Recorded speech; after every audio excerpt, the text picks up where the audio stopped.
raging rapids, strong winds, I'm very tired, and fatigue. The Attawapiskat family have faced it all, but their 400-kilometer journey down the Attawapiskat River in northern Ontario has a purpose driving them: to protest new mining developments in the region. It is a bit intimidating, but then I thought about okay, if we let this go through and if I don't voice my concerns, what are the consequences?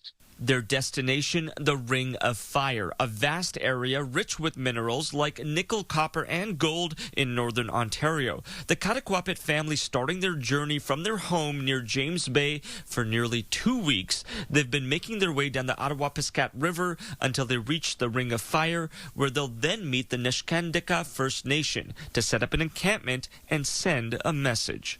That we are here. This is our home. And we have always been here.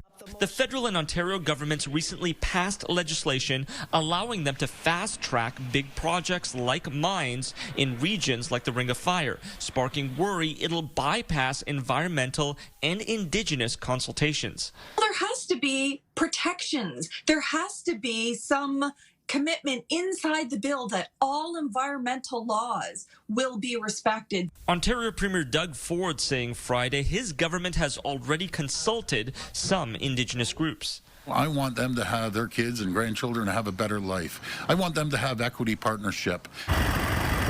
But armed with their 2 boats packed with food, clothes, and tents, this family will soon arrive at their protest site, ready to dig in for the long haul.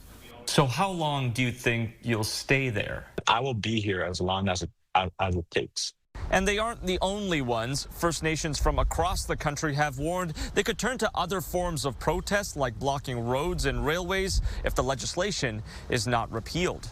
Kamil, Karamali, CTV News, Toronto.